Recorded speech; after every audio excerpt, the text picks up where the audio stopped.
오늘 내드린 프린터 다시 한번 보도록 하겠습니다. 프린터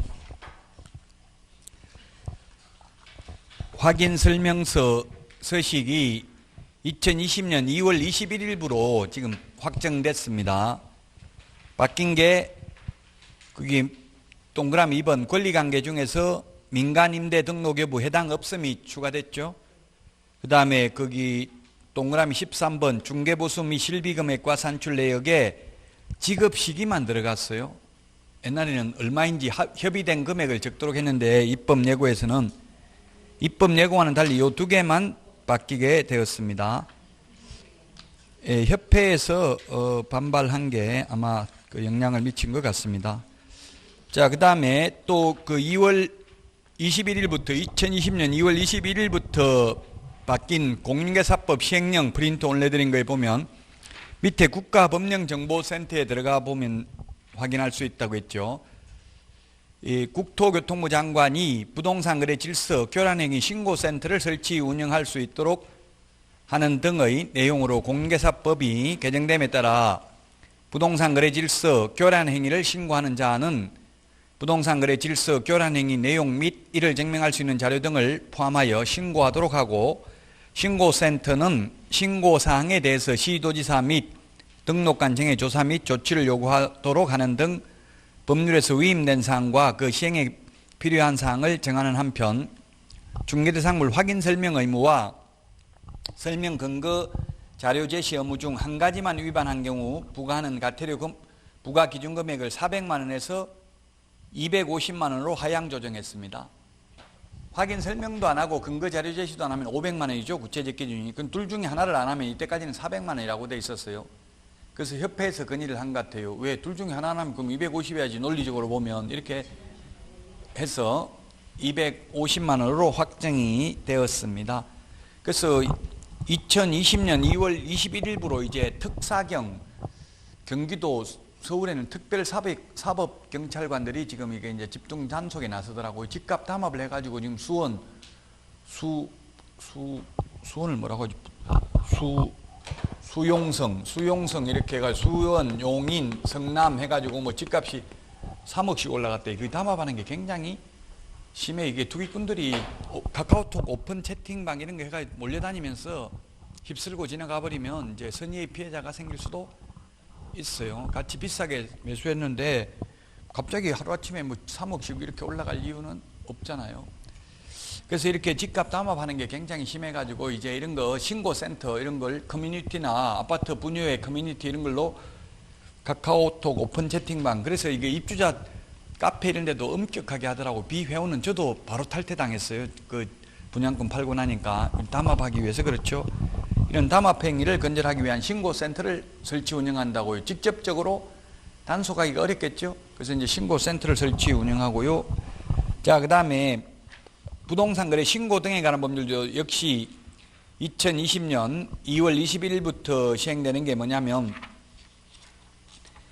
거래계약이 체결되지 아니하였음에도 거짓으로 부동산 거래 신고하면 3천만 원 이하의 과태료, 계약을 하기는 했는데 다운계약서, 업계약서 적어서 거짓으로 신고하면 취득가격의 100분의 5 과태료라고 했어요. 그 다음에 해제 신고를, 해제됐는데 30일 이내 해제 신고 안 하면 500만 원 이하의 과태료고요. 해제되지 아니하였음에도 불구하고 거짓으로 해제 신고를 하면 3천만 원 이하의 과태료인데, 여기에 대한 구체적 기준이, 과태료의 구체적 기준이 3천만 원으로 확정됐어요. 3천만 원으로 구체적 기준이 딱 하나밖에 없어요. 구체적 기준도 3천이에요. 구체적 기준이 3천만 원이다. 이 3천만 원의 5분의 1 범위 내에서 늘리거나 줄일 수 있는 거예요. 그럼 2,400만 원에서 3천만 원 사이에서 과태료를 부과하는 거예요. 이제 소위 자전거래라고 하는데, 자전거래, 주식에서 자전거래라고 하면 매도 주문과 매수 주문을 동시에 하는 거에 똑같은 가격으로, 그럼 실제로 거래하지도 않았는데 주식 거래가 엄청나게 된 것처럼 해가지고 그 시세를 조작하는 것이기 때문에 이렇게 구체적 기준을 3천만 원으로 정했습니다. 그리고 포상금은 신고 간청이 적발하기 전에 증거 자료를 제출하여 신고한 경우 등의 요건을 충족하면 신고 또는 고발 건별로 지급할 수 있도록 하는 등 법률에서 위임된 사항과 시행에 필요한 사항을 정하는 한편, 특히 맨 마지막에 외국인 등이 건축물의 신축, 증축, 재축, 개축 등으로 부동산을 취득한 경우에도 6월 이내에 신고하도록, 계약 이외의 원인에 해당되어서 6월 이내에 신고하도록 확정됐습니다. 이것은 제가 미리 말씀드렸죠. 우리 핵심 비교 정리 프린트에도 반영이 되어 있습니다. 자, 그래서 개정된 내용 프린터 2장 내드렸고요. 문제, OX 문제 하나, 그 다음에 기출문제, 작년 기출문제, 이것은 여러분들이 풀어보시면 되겠고요. 인터넷에 어떤 분은 왜 36번부터 40번까지만 문제 줍니까? 1번부터 35번까지는 어디 있습니까? 이렇게 묻는 분도 있는데 매주 5문제씩 내드리고 있습니다. 자, 그러면 오늘 내드린 프린터 또 주택임대차보호법하고 상가임대차보호법 비교한 프린터, 이번 달은 7주였기 때문에 요걸로 여기에서 민법에서도 민사특별법에서도 반드시 한 문제씩 출제되죠. 그래서 각각 2문제씩 나옵니다. 민법에 반드시 한 문제, 공인중개사법에 반드시 한 문제, 주택 상가는. 자, 먼저 적용 범위를 보겠습니다. 적용 범위. 주택은 주거용 건축물에 대해서 적용됩니다. 상가는 사업자 등록이 대상이 되는 상가 건물이면서 대통령령으로 정하는 보증금 이하 임대차만 적용됩니다. 자, 그러면 주택인지 상가인지는 실제 사용 용도를 기준으로 판단합니다. 우리 중개보수 계산할 때는 공부상 용도로 주택인지 주택 아닌지를 판단한다라고 했습니다. 자, 그러면 주거용 건물이라면 보증금과 상관없이 모두 적용됩니다. 상가는 환산보증금이 일정 금액 이하만 적용되죠. 상가는 서울에서 환산보증금이 9억 이하인 경우만 이 상가건물 임대차보호법이 원칙적으로 적용되는데, 주택은 모든 주택이 다 적용된다. 그럼 상가는 모든 상가가 아니라 사업자 등록이 되는 상가만 적용이 됩니다. 따라서 상가의 경우에는 어린이집이라든지 유치원이라든지, 그 다음에 주간 노인 노인 보호소 이런 거 있더라고요. 주인 어르신 돌봄 서비스, 어르신이라고 하고, 예, 그런 거는 사업자 등록의 대상이야. 왜냐하면 정부에서 그런 보조를 많이 해주기 때문에 유치원이라든지 어린이집 이런 거는 영리를 목적으로 하는 게 아닙니다. 완전히. 그렇기 때문에 지금 거의 유치원이나 어린이집 이런 데는 선생님들 월급도 정부에서 거의 다 대주죠. 애들 다 대주는 건 아니에요. 일부만 대줘요.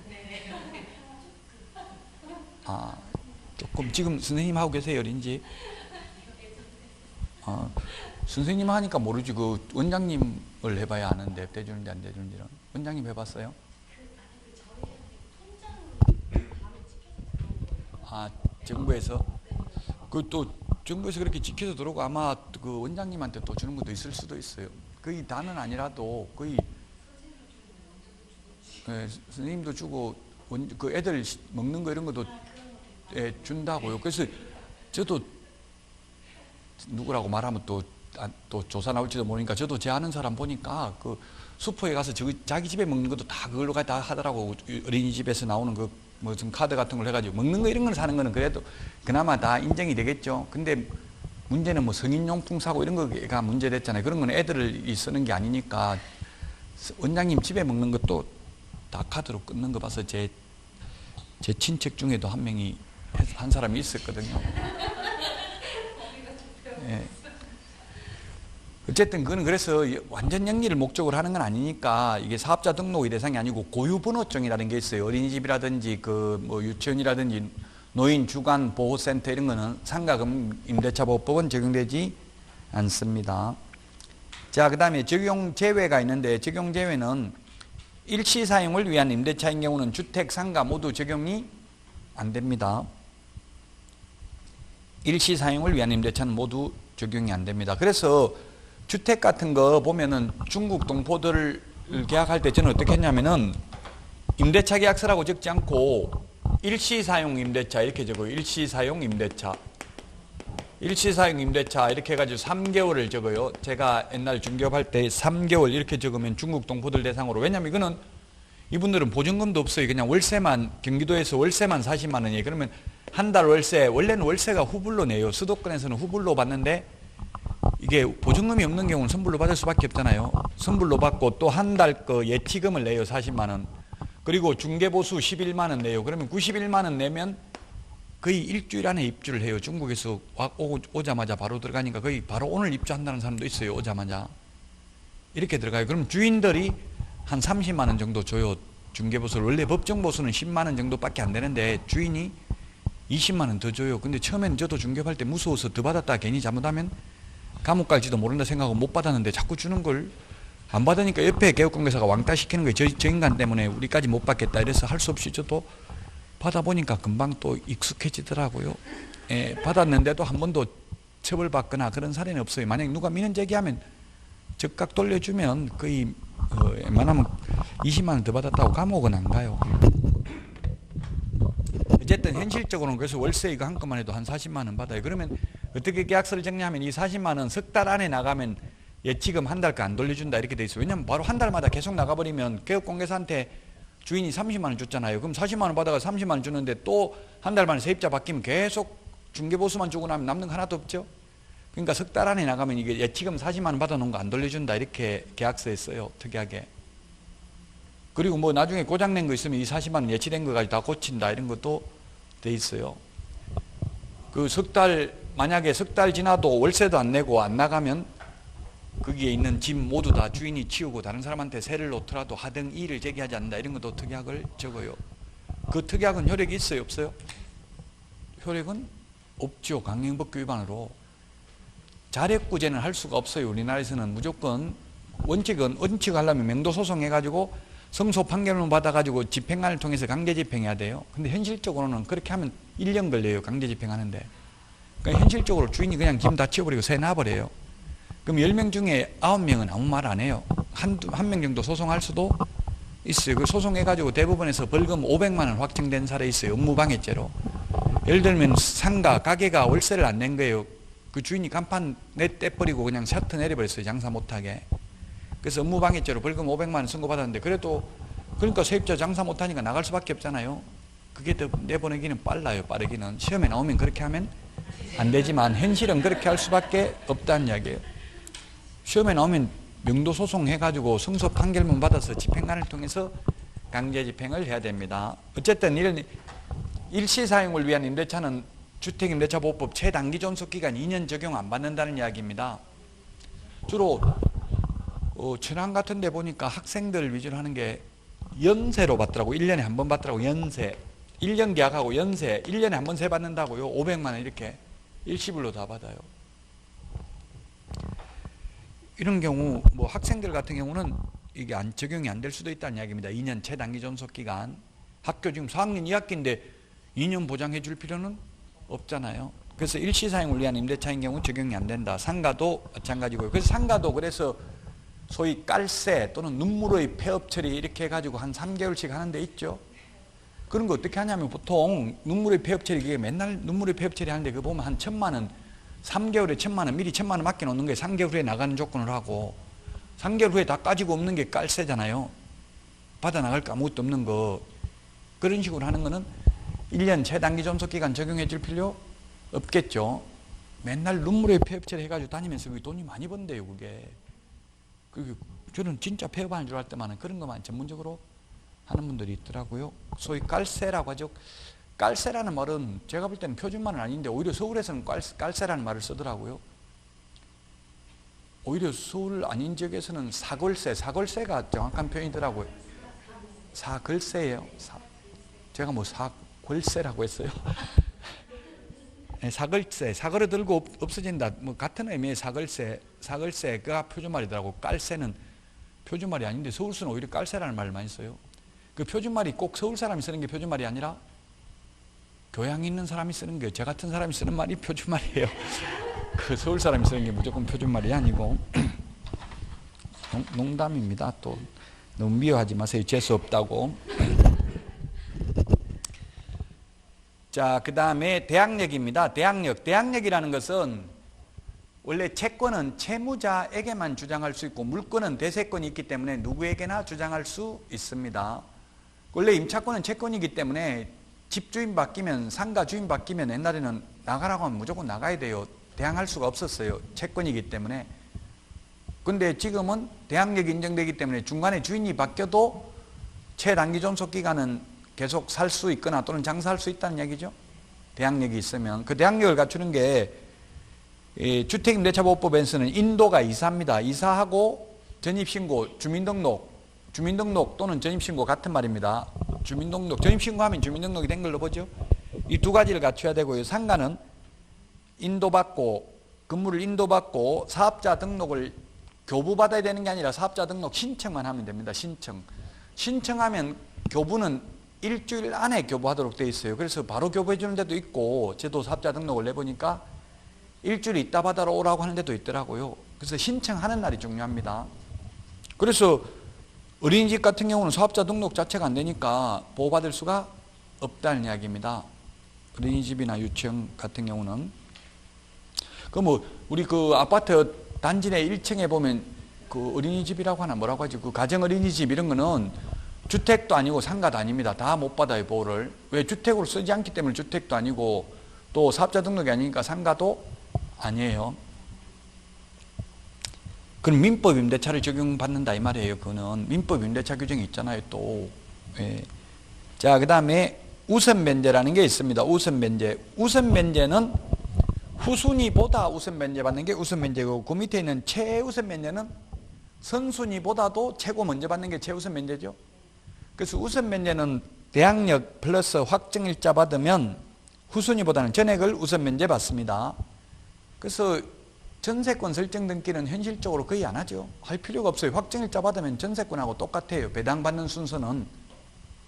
다만 이제 전세권하고 확정일자 받은 임차권이 차이 나는 점은, 전세권은 물건이기 때문에 전전세권이 있고 임의경매 신청권이 있습니다.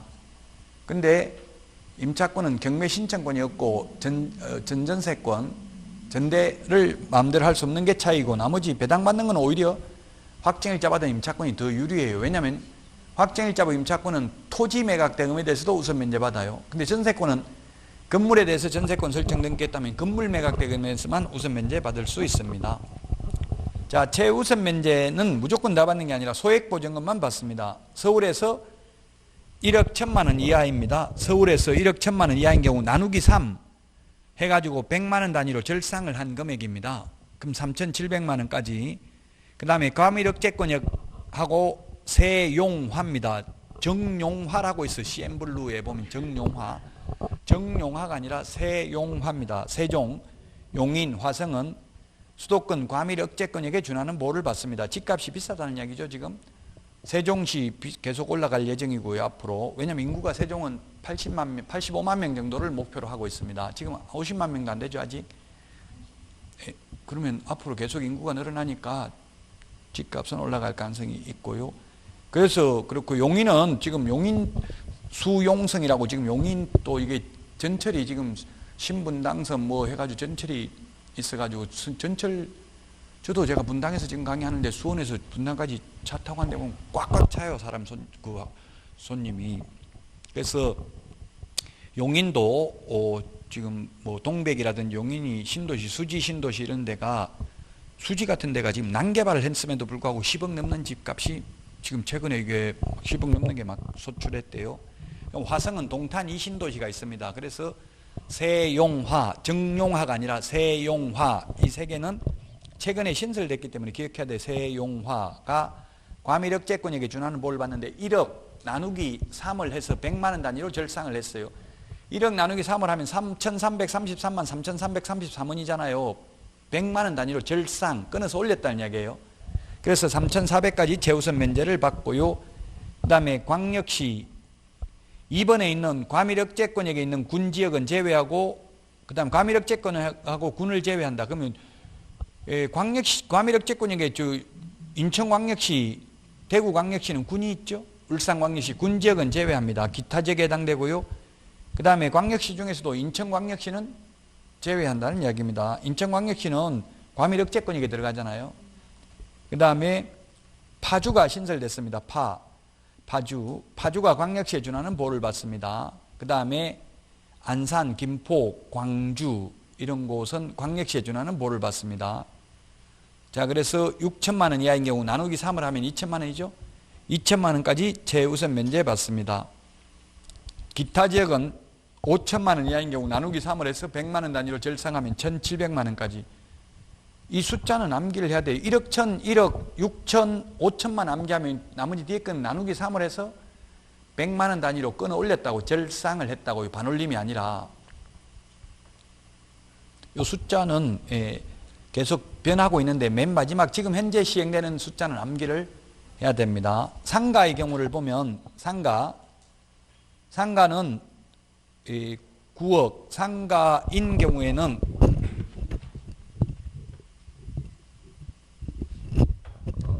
상가는 서울인 경우에는 환산보증금이 9억입니다.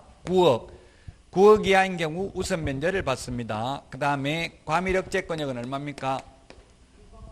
과밀억제권역은 6억 9천. 그 다음에 광역시는 6구는 54죠. 6구 54. 6구는 54, 5억 4천. 그 다음에 그 밖의 지역 기타는 3억 7천. 기타는 3억 7천입니다. 3억 7천. 6구 54 이렇게 기억을 하고요. 기타 3억 7천입니다. 3억 7천인 경우 후순위보다 우선 면제 받을 수 있는 금액입니다. 이 금액을 초과하면 확정일자 받아도 우선 면제 못 받습니다. 그 다음에 최우선 면제 받는 금액은 달라요. 최우선 면제 받는 금액은 얼마입니까? 서울인 경우 최우선 면제 받는 금액은 6,500만 원. 6,500만 원 이하인 경우 나누기 3을 해서 100만 원 단위로 절상을 하면 얼마입니까? 2,200만 원까지 최우선 면제를 받고요. 과밀억제권역은 5,500만 원 나누기 3을 하면은 1,900만 원까지 100만 원 단위로 절상. 5억 4천이고요. 광역시는 그 다음에 3,800 최우선 면제는 3,800 나누기 3을 하면 1,300만 원까지. 그 다음에 기타 지역은 3천만 원 나누기 3을 하면 1,000만 원까지 최우선 면제를 받을 수 있습니다. 자, 그 다음에 수도권 중 과밀억제권역뿐만 아니라 상가의 경우 부산광역시도 과밀억제권역에 준하는 보호를 받습니다. 주택의 경우 부산광역시는 그냥 광역시에 관한 보호를 받죠. 상가는 부산광역시도 과밀억제권역에 준하는 보호를 받습니다. 또 주택과는 달리 세파, 세종, 파주, 화성이 과밀억제권역에 준하는 보호를 받는 게 아니라 광역시에 준하는 보호를 받습니다. 그 다음에 기타 지역이 있습니다. 자, 그러면 문제를 하나 내보겠습니다. 문제 상가입니다. 상가가 되겠고요. 상가가 되겠고 서울에 있습니다. 서울에 보증금이 6천만 원, 월세가 50만 원. 이런 경우 최우선 면제, 우선 면제 얼마 받는지 말해보세요. 최우선 면제, 우선 면제 서울입니다. 최우선 면제 얼마 받는지, 우선 면제 얼마 받는지. 답은 최우선 면제는 한 푼도 못 받습니다. 상가입니다. 상가 서울입니다. 예, 상가는 최우선 면제 받으려면 환산보증금이 6,500이어야 됩니다. 환산보증금이. 이 6,500, 9억은 환산보증금입니다. 환산보증금은 보증금 더하기 월세 곱하기 100을 한 금액을 환산보증금이라고 합니다. 이 최우선 면제 받는 금액, 요건 보증금 범위 내에서 받습니다. 그래서 이런 경우에는 환산보증금이 1억 천입니다. 1억 천. 월세 곱하기 100을 하면 환산보증금 1억 천이라고요. 월세를 전세로 환산하면 월세 곱하기 100이니까 1억 천이니까 최우선 면제는 한 푼도 받을 수 없습니다. 그러나 우선 면제는 1억 천을 받는 게 아니라 보증금 범위 내에서만 받았기 때문에 6천만 원만 우선 면제 받습니다.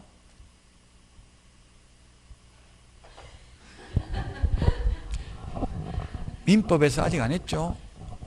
다음에 이제 시험 볼 때까지 민법에서도 하고 중개사법에서도 하고 계속 하면은 나중에는 아는 거 자꾸 하면 짜증나요. 지금 모르는 거 할 때는 오히려 재밌어요. 자, 보증금 중 일정액 보호, 최우선 면제 받는 거는 그 매각대금 주택이든 상가든 2분의 1 범위 내에 있습니다. 우리 핵심 비교정리 프린터 56번에 보면 2분의 1이라고 있잖아요. 56번 맨 마지막 프린트에 보면 56번에 2분의 1이 보면은 8번, 9번에 있잖아요. 8번, 9번 최우선 면제 2분의 1. 자, 그게 뭐냐 하면 예를 들면 그 최우선 면제 받는 게 우리 주택의 경우 광역시는 6천만 원 이하인 경우 2천만 원 최우선 면제 받잖아요.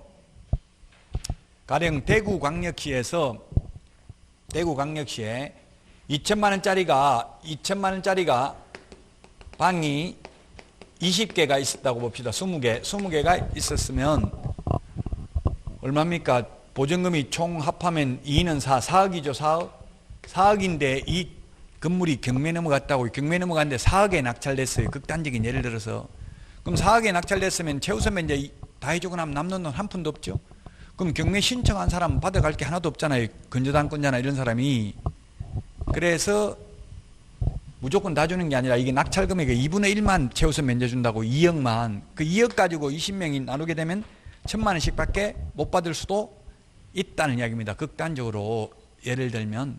그래서 매각대금의 2분의 1 범위 내에서만 최우선 면제 받을 수 있습니다. 지금 핵심적인 내용은 요 프린트에 다 있습니다. 그 다음에 임대차 기간은 최단기 존속 기간인데요. 최장기는 없고요. 둘 다. 민법 임대차는 최장기, 최단기 모두 없어요. 민법은. 예, 그래서 아까 그 어린이집 같은 거, 가정어린이집 이런 거 민법 적용된다고 했죠. 그런 거는 최단기, 최장기 존속 기간 모두 없고요. 주택은 2년, 상가는 1년입니다. 우리 농지법에서는 최단기 존속 기간이 원칙 3년입니다. 민법에서. 민법이 아니라 농지법에서. 그런데 올해 농지법이 개정됐는데 올 8월 달부터는 이제 농지법에서도 다년생 식물은 5년입니다. 5년. 다년생 식물 농작물 경영하는 데는 최단기 존속 기간이 5년입니다. 5년. 그게 뭐냐면 인삼밭 이런 거 있더라고. 인삼. 요즘 저도 시골에 가보니까 다 나이가 거의 평균 75세 정도 되더라고요. 그러니까 농사 못 지니까 전부 다 인삼밭으로 그거 다 세줬더라고요. 그럼 다년생 식물이잖아요. 인삼은 뭐 6년근 이렇게 6년 해야 되는데 1년 최단기, 2년, 3년 하면 안 되겠죠? 그러면 최단기 존속 기간이 5년이에요. 5년 최단기가. 그럼 인삼도 거의 한 5년 되면 사실 6년근은 잘 없다더라고요. 썩는다더라고요. 어쨌든 다년생 식물의 경우 농지법 중요합니다. 바뀌었기 때문에 농지법에서 이때까지 최단기가 3년이었다고요. 근데 다년생 식물은 5년으로 바뀌었어요. 5년 최단기가. 그 다음에 민법에서 건물 전세권은 최단기가 1년, 최장기는 10년이죠. 민법 지상권의 최단기가 경과한 건물 30년, 목조 건물 15년, 공작물 5년입니다. 최장기는 없습니다. 최단기, 최장기. 10월 31일 날 시험 보니까 지금 모르는 게 있는 게 좋아요. 인터넷에 공부하시는 분 보니까 막 지금 벌써 막 문제 풀고 있고 모의고사 풀고 있고 이런 분 계시더라고요. 그 별로 바람직하지 않아요. 페이스라는 게 있어요. 그게 마라톤을 하면은 지금 초반전인데 100m 뛰듯이 계속 뛰면 막판 되면 다 쓰러지죠. 지쳐서. 지금 모르는 게 있고 그래야 자꾸 다음에 또 3월 달부터 또 새로 첩진도 나가는데 너무 두려워하거나 슬퍼하거나 노여하지 마시라고. 모르는 게 있어도. 자, 그 다음에 법정갱신, 묵시적 갱신이라는 게 있습니다. 묵시적 갱신이 보면은 법정갱신이 있는데 임대인은 임대차 기간 끝나기 6개월 전부터 1개월 전까지, 농지의 경우는 계약기간 끝나기 3개월 전까지 세입자 보고 나가라고, 농사 짓지 말라고 해야 돼. 근데 주택이나 상가의 경우에는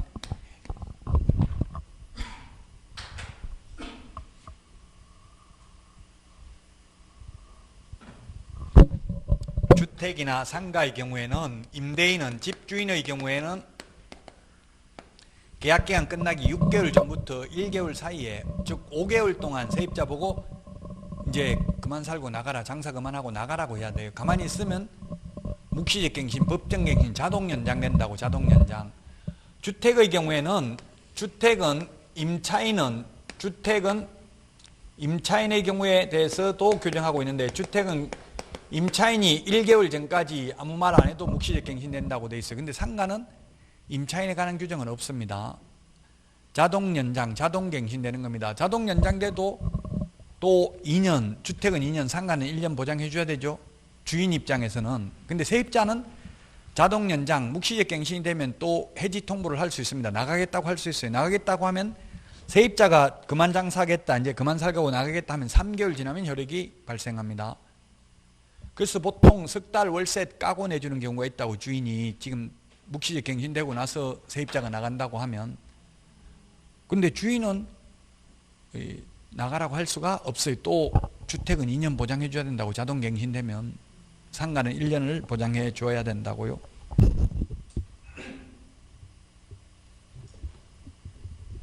자, 그 다음에 차임 등의 정감 청구입니다.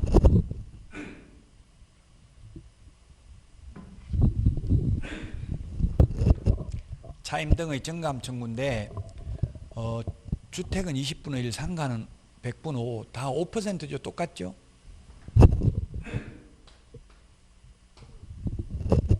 자, 2년 계약 체결해 놓고 1년 지났는데 5% 올려달라 할 수 있어요, 없어요? 주택, 상가. 처음에 2년 계약 체결했다고요. 2년에 1억 체결해 놓고 1년밖에 안 지났는데, 처음에 2년 계약 체결했어요. 근데 1년밖에 안 지났는데 5% 올려달라 할 수 있냐고 없냐고요? 있습니다. 이게 계약 기간 중에 올리는 게, 이게 상가든 주택이든 계약 기간 중에 올리는 걸 5%입니다. 그럼 2년 끝나고, 그러면 2년 끝나고 다시 재계약할 때는 5% 초과해서 올려도 된다고요. 그때는 시세만큼 올릴 수 있어요. 계약 기간 중에 올리는 건 5%예요. 근데 현실적으로는 계약 기간 중에 올리는 사람이 거의 없죠. 괜히 뭐 1년 만에 괜히 5% 올려달라 하지 않고 그냥 2년 지나서 왕창 올리는 경우가 많아요, 현실적으로. 2년 지나면 올려도 됩니다. 주택임대차보호법에서는 그렇습니다. 물론 민간임대주택 특별법에 의해서 민간임대주택으로 시군구에 등록하고 또 세무서에 사업자 등록을 한 경우는, 그는 장기 일반 민간임대주택 8년이면 8년 동안 연 최대 5%밖에 못 올려요. 지금 말하는 건 주택임대차보호법을 말하고, 주택임대차보호법상은 2년 지나고 재계약할 때는 똑같은 사람하고 재계약하더라도 시세만큼 올릴 수 있다.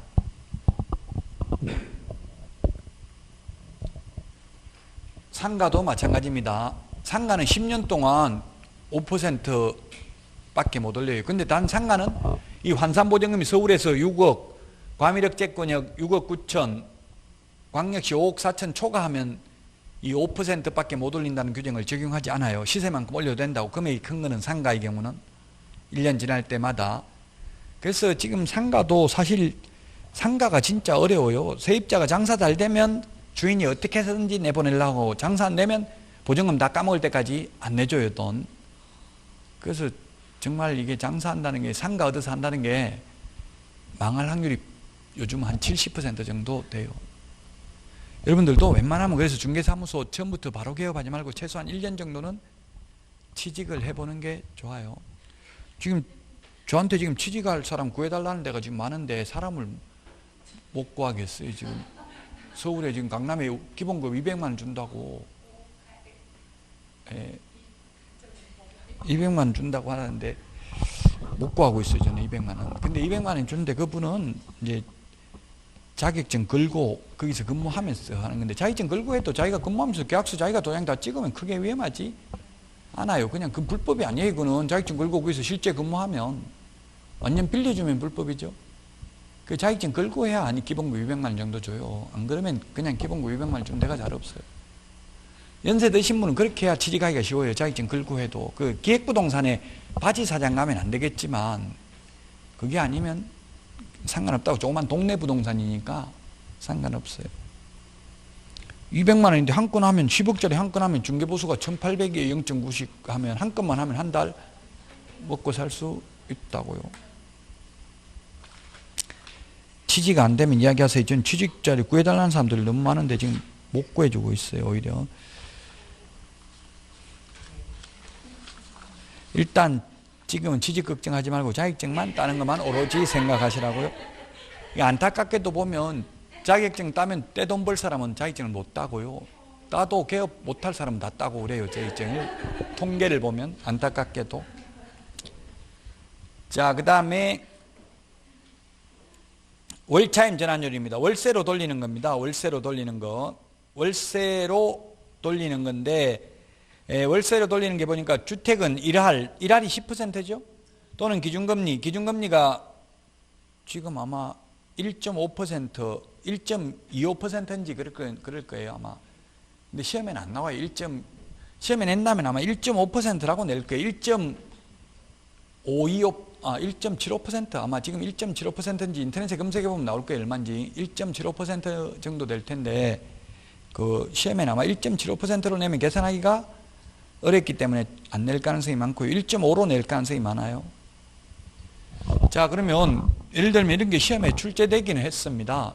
시험에 어떻게 출제됐냐면은 전세 1억인데 시험에 낼 때는 전세 보증금 그렇게 크게 안 내요. 그럼 자꾸 집값 올리는 것밖에 안 되니까 1억 중에서 보증금 3천만 원을 내리고 월세로 전환하기로 했다. 그 3천만 원을 월세로 돌리려면 월세 얼마 받을 수 있는가 이렇게 나왔어요, 시험에.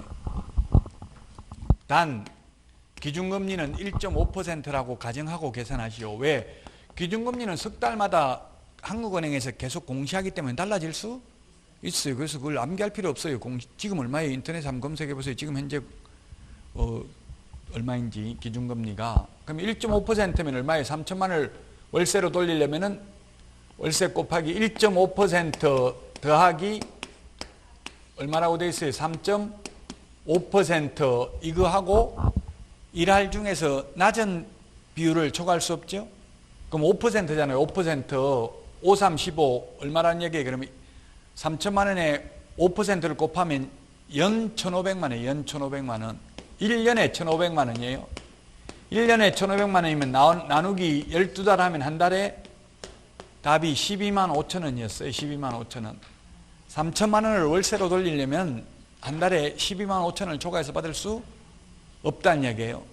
연이니까 연 15만 원, 12만 5천 원 이렇게 나와서 15만 원이 아니고 12달 하니까 연 5%니까요. 지금 얼마예요, 기준금리? 1.25? 내렸나 보네요. 1.5도 아니고 오히려. 지금 기준금리가 내리니까 저금리 기조니까 이게 이제 투기꾼들이 자꾸 부동산에 유동자금이 많다 보니까 토지 이런 거 보상받은 사람이 백억씩 가지고 있는 이런 분들이 많으니까 그런 분들은 자꾸 올린다고 부동산 올려놓고 빨리 자기 거 샀다가 팔고 이렇게 하려고. 자, 어쨌든 아마 시험에 낸다면 주택이 낼 가능성이 많아요. 상가는 계산기 없으면 계산하기 어려워요. 1할 2푼 또는 기준금리 곱하기 4.5니까 1.25%면 지금 1.25 곱하기 4.5 하려면 계산기 없으면 계산하기 힘들겠죠. 어쨌든 계산 공식 정도만 기억하면 되겠습니다. 상가는 실제 계산기 가지고 계산할 수 있도록 문제 잘 안 냅니다. 물론 학계론 계산하려고 계산기는 가져가도 되기는 한데 그 계산기 계산해 가지고 학교 간 사람 별로 못 봤어요.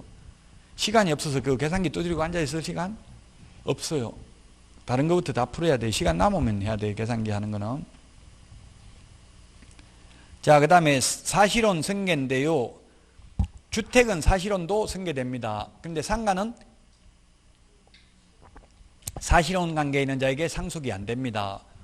사실혼은 판례에 의하면은 혼인의사의 합치가 있고 혼인사실의 객체가 존재해야 사실혼이 인정됩니다. 그 우리 뉴스에 보면 뭐 신격호 회장 사실혼 관계에 있는 셋째 부인 뭐 서미경 씨가 어쩌고 저쩌고 이렇게 뉴스에 나오고요. 또 최태원 회장 사실혼 관계에 있는 지금 분하고 살고 있잖아요. 사실혼 관계라는데 사실혼 관계가 아니고 두 분 다 법적으로는 불륜이에요. 왜? 사실혼은 배우자가 있는 사람은 사실혼이 될 수 없어요. 왜? 혼인의사의 합치가 되지 않기 때문에.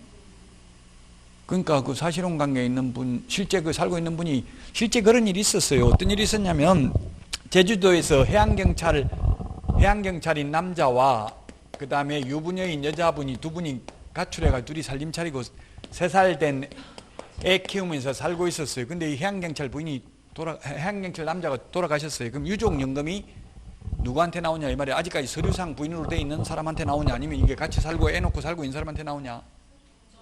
누구한테 나와요? 서류상 부인한테 나왔어요. 그러니까 이 여자분이 나 사랑한다고 했는데 나 없으면 한 시간도 숨을 쉴 수 없다고 했는데 오직 나만 사랑한다고 했는데 그러면 어떻게 해야 돼? 그렇게 사랑한다면 여자분은 남자분한테 그렇게 사랑하면 그분 정리하고 오세요 이렇게 해야 돼요.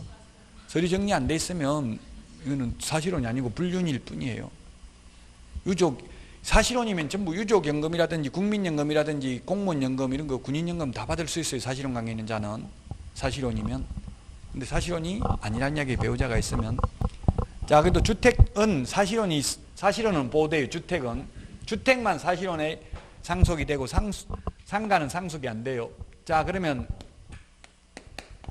주택 임차인이 있고요. 주택 임차인이 있고 사실혼 관계에 있는 배우자가 있습니다.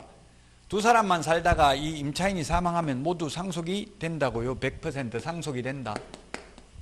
근데 문제는 2촌 이내의 친족, 2촌 이내의 상속인이 있는 경우입니다. 2촌 이내의 상속인이 한 집에 같이 살고 있다가 이 임차인이 사망하면 한 푼도 이게 사실혼인에는 한 푼도 상속이 안 되고 상속인에게만 100% 상속이 됩니다. 한 집에서 가정 공동 생활을 한 경우에는.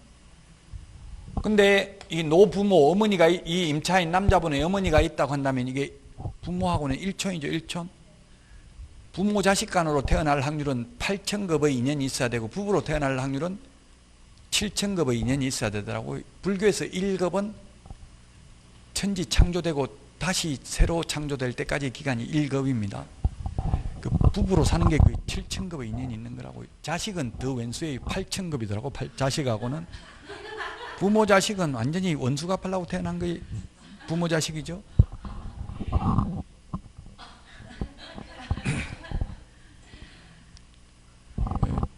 저도 자식들 키운다고 골병 들고 힘들었다니까 애들이 우리도 힘들었어요. 뭐 우리는 고생 안 한 줄 알아요. 이렇게 이야기하더라고요. 돈 벌어준다고 해놓고 한 푼도 못 받아봤어요. 어쨌든 이게 인연이 있어야 참 이게 같은 공간에서 여러분들이 제 강의를 듣는 것도 이거 엄청난 인연이라고. 이게 쉽지가 않잖아요. 지구에 지금 70억 넘는 인구가 있고 이 세상에 태어날 확률만 해도 엄청나게 힘든 거예요. 사람으로 태어날 확률만 해도. 자 그래서 가정공동 생활을 하면 전부 상속인에게만 상속이 되고 만약에 노부모는 따로 모시고 있고 둘이만 따로 살림하고 있다가 이게 임차인 사망하면 사실혼 관계에 있는 자와 상속인이 2분의 1씩 공동으로 승계합니다. 그러면 노부모를 모시면 상속이 한 푼도 안 되고 안 모시면 절반이 상속된다면 여러분들은 모셔요? 안 모셔요? 숨도 안 쉬고 바로 안 모신다고 하겠네요. 그래서 고려대학교 김형배 명예교수께서는 이게 대해서 민법학자 우리나라 중에 지금 살아있는 분 중에서는 김형배 교수가 최고 유명한데 민법 책 쓴 분 중에서 그분이 책에서 신랄한 비판을 하고 있습니다. 노부모를 모시면 한 푼도 못 받고 안 모시면 절반이 상속받는다면 누가 모시겠냐. 그래서 법을 빨리 개정해야 된다라고 돼 있는데 아직까지 개정이 안 돼 있기 때문에 이렇게 돼 있어요. 그래서 여러분들은 안 모신다고 하지 말고 어떻게 하면 되겠어요? 임차인한테 사실혼 관계 있는 배우자한테 임차권 양도해라. 양도하면 모실게. 이렇게 하면 되겠죠. 임차권은 채권이기 때문에 양도하고 채무자에게 통지하면 됩니다. 배우자한테 양도했습니다 하고 내용증명 보내면 된다고 집주인한테. 또는 그 양도하고 승낙을 받거나 아니면 통지하면 됩니다. 채권 양도하고 채무자에게 통지하면 된다고. 임차권에 대한 채무자는 돈 돌려줄 사람이 이게 임대인이 채무자잖아요. 임대인이. 다만 상속이 되는데 다만 임차인이 사망한 날로부터 1개월 이내에 반대 의사 표시를 한 경우에는 그러하지 아니하다. 1년 만에 죽었어요. 사실혼 관계 있는 자가 1년 만에 죽었습니다. 우리 그 프린터, 그 핵심 비교 정리 프린터 30일 1월 때 있는 프린터 한번 봅시다. 30일 1월 이게 적혀져 있는지 모르겠는데 저도 프린터 이게 마법의 프린터라서 있는지 없는지 저도 다 기억을 못해요.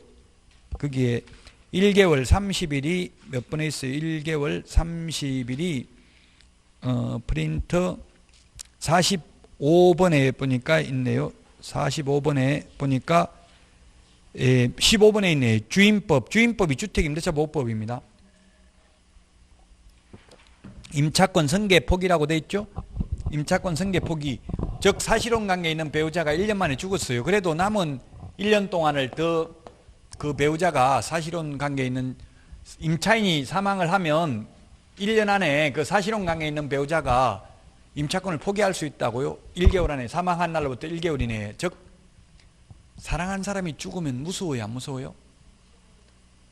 엄청나게 무서워요. 저도 어머니가 돌아가셨는데 제 친구 점쟁이가 전화 와가지고 너 지금 무섭지? 그 밑에 지금 식탁 밑에 어머니 못 가고 지금 계시는데 배고파서 계시는데 너만 먹을래? 이렇게 하고 연락 왔더라고. 그래서 어떻게 하면 되는데 물으니까 구달하더라고. 800만 원 내고 어머니 좋은 데 보내려면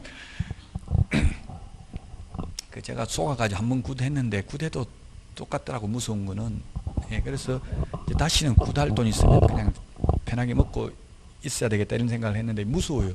그래서 사실은 이 배우자가 죽으면 사실혼 관계 있는 배우자 무서워서 도저히 한 달 안에 주인한테 못 살겠다, 방 빼야 되겠다 말하면 주인은 돈 내줘야 된다는 이야기입니다. 한 달 안에. 사랑하는 사람 죽으면 무섭죠. 예, 그래서 1개월 이내에 반대 의사 표시를 하면 그러하지 아니하다 이렇게 돼 있어요. 주인한테 방 빼야 되겠다, 도저히 무서워서 못 살겠다, 한 달 안에 이야기하면 내줘야 된다고 주인이 돈을. 그 1개월이라는 거 표시되어 있습니다. 근데 상가는 사실혼 관계에 있는 자에게 상속이 안 됩니다. 주택은 누구나 집은 있어야 되나 의식주를 해결하려면 상가는 먹고 살만하니까 뭐 월세든 전세든 얻어가지고 하는 거죠. 돈 전혀 없으면 노가다 해야지 그 상가 얻어가지고 장사할 힘이 없을 수도 있잖아요. 그래서 상가는 먹고 살만하니까 사실혼 관계에 있는 자에 대해서 상속이 안 됩니다. 민법에서도 사실혼 관계에 있는 자에 대해서 상속되지 않습니다. 민법에서도. 자, 그 다음에 그 임차권 등기 명령 둘 다 가능한데요. 원래 등기라는 것은 등기 권리자와 등기 의무자가 같이 합의가 돼야 등기가 가능한 거죠. 같이 가야 되죠. 근데 임차권 등기 명령은 예를 들면 주택이든 상가든 다 마찬가지인데요. 주택의 경우 계약기간이 끝났는데도 주인이 돈을 안 돌려주는 경우 임차인이 명령에 의해서, 즉 재판상 등기입니다. 혼자 가서 등기할 수 있어요. 혼자 가서 등기를 할 수 있고, 등기를 하게 되면 대항력과 우선 면제권을 취득하게 되고 이미 취득하고 있던 사람은 존속하게 됩니다. 그래서 주인이 돈 안 내주면 반드시 등기하고 이사를 가야지. 그냥 저도 이런 일이 있었어요. 새를 살다가 제가 아파트를 분양받았어요. 그럼 입주를 해야 되는데 주인 돈을 안 내주는 거에 딱 맞춰서 돈 안 내주잖아요. 그럼 이사 나갈 때 등기해놓고 가야지. 그냥 가버리면 대항력을 상실하고, 대항력 상실해버리면 그 집을 다른 사람한테 팔거나 이렇게 해버리면 그 새로운 주인한테는 돈 내달라 할 수도 없죠.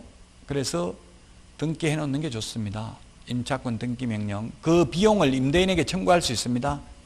임차권 등기 명령에 소요되는 비용을 임대인한테 청구할 수도 있습니다. 그 다음에 명령에 의한 등기를 해놓고 나중에 돈 내달라고 하니까 주인이 등기 말소해주면 돈 내줄게 이렇게 동시행 항변권을 주장할 수 없다. 즉 선의행을 해야 된다. 주인이 돈부터 내주고 등기 말소해달라고 해야 된다는 게 판례예요. 원래는 보통은 쌍무계약은 동시행이죠. 근데 왜냐하면 한번 전과가 있잖아요. 돈 안 내줘가지고 등기했는데 또 돈 내달라고 하니까 등기 말소해주면 돈 내줄게 이렇게 하면 또 말소하는 순간 돈 안 내주면 골치 아프잖아요. 그러니까 돈부터 내주고 말소해달라고 해야 된다. 선의행을 해야 된다. 판례가.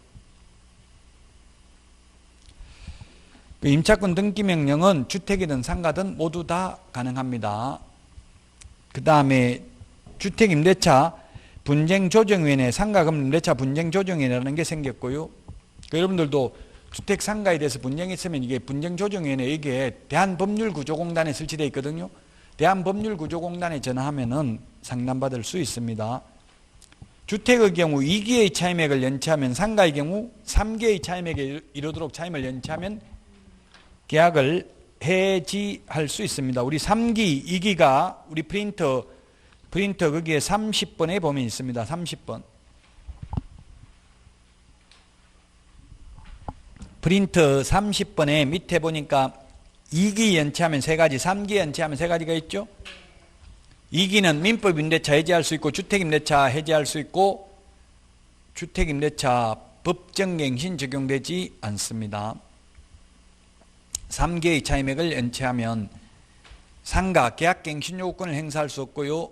상가 임대차 해지할 수 있고 권리금 회수 기회를 인정하지 않습니다. 3기의 차임액에 이르도록, 그 말은 상가의 경우 한 달 월세가 300만 원이면 100만 원이면 300만 원이 연체돼야 된다는 뜻입니다. 연속해서 꼭 연체될 필요는 없습니다.